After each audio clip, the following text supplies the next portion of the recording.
নমস্কার সবাই, আবার একটা মিনি ব্লগ নিয়ে আমি চলে এসেছি। তো এটা হলো লাঞ্চের ভিডিও আমাদের, যেটা আমরা একটা থালি নিয়েছিলাম, সেটা খাচ্ছি। বা লাঞ্চের পর আবার আমরা রেডি হয়ে বেরিয়ে পড়েছি। এটা একটু ইভিনিংয়ের দিকে 4:30-5টা নাগাদ আমাদের নেক্সট সাইট সিইং স্পটের জন্য। তো আমি আবার চেঞ্জ করে নিয়েছিলাম, শাড়ি পরে নিয়েছিলাম। তো সেজে গুজে আবার বেরিয়ে পড়েছি। এটা হলো কনক দুর্গা টেম্পল। এটা খুব আদি টেম্পল এবং খুব জাগ্রত একটা টেম্পল। অরণ্যের মধ্যে দিয়ে, মানে খুব গভীর জঙ্গলের মধ্যে দিয়ে রাস্তা তৈরি করা এবং সেখান দিয়ে গিয়ে টেম্পলটায় ঢুকতে হয়। টেম্পলটা অ্যাকচুয়ালি ভীষণ একটা রিমোট লোকেশন, মানে বাইরে থেকে বোঝা যাবে না যে টেম্পলটা আদেও ভেতরে আছে। তো very remote place are very Sirin. খুব সুন্দর গাছগাছালির মধ্যে দিয়ে আমরা আলটিমেটলি মন্দির চত্বরে এসে পৌঁছলাম। কনক দুর্গা টেম্পল, মানে ইট ইজ রিলেটেড টু মা দুর্গার কোনো একটি রূপ, যেটা মানে চিকলিগড় ফোর্টের রাজা উনি স্বপ্নে পেয়েছিলেন এই দেবীকে। তো সেই জন্য উনি এনার স্থাপনা করেন, মানে প্রতিষ্ঠিত দেবী, কুলদেবী যাকে বলা হয়, সেটাই এটা কনক দুর্গা টেম্পল। আর এখানে বাবা হনুমানদের ডেকে, প্রচুর হনুমান। তো বাবা ওদের একটু বিস্কিট, ওরা যেটা যেটা খায়, পপকর্ন, সেটা একটু কিনে কিনে দিচ্ছিল এবং ওরা খুব মজা করে খাচ্ছিল। এবং এই ভিডিওটা মা তুলেছে পুরোটাই। আমি তো ভয়ে ফোনটা ব্যাগে ঢুকিয়ে রেখেছিলাম যে যদি ওরা নিয়ে নেয়।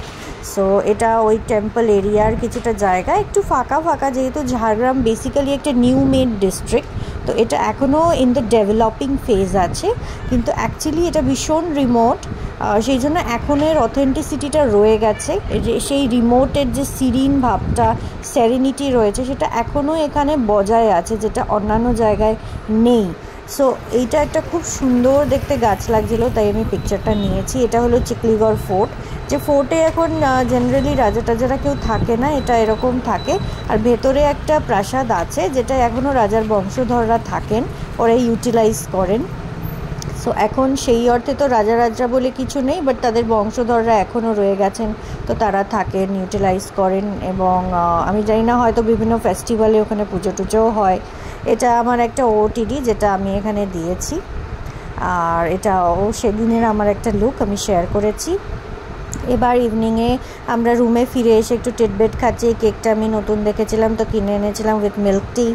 আর এর সাথে মা একটু মুড়ি বেশ চানাচুর তেল দিয়ে মেখেছিল, সেটা সবাই মিলে আমরা খেয়ে বেশ ইভিনিংটা ভালো করে একটা কাটাচ্ছিলাম, মানে ভীষণ একটা ল্যাদ খাওয়ার মতো। এটা নেক্সট ডে, যেদিন আমাদের চেক আউট।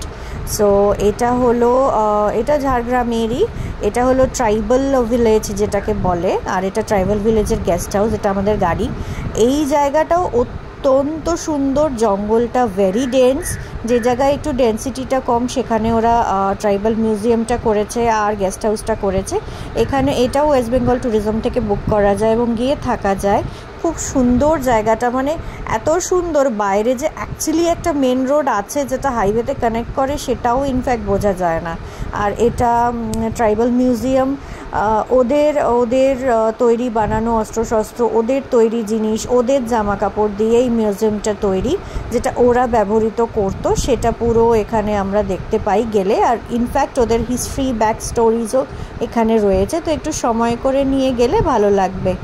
জঙ্গলটা এত সুন্দর আর এত সুন্দর ভালো লাগছিল। এই জঙ্গলটার মধ্যে হাতে একটা ঠান্ডা হাওয়া দিচ্ছিল আর বেশ ভালোও ফিল হচ্ছিল। মানে এই কদিন এত রিমোট জায়গায় আমরা গেলাম, আর actually we have got 100% of oxygen, যেটা আমরা কলকাতায় বসে পাই না। এবং সিরিয়াসলি টাউন লাইফকে মিস করলাম বটে দুদিনের জন্য, বাট যে এসেন্সটা গ্রহণ করলাম ওখানে গিয়ে, যে ফিল করলাম, সেটা I might be carrying with my self.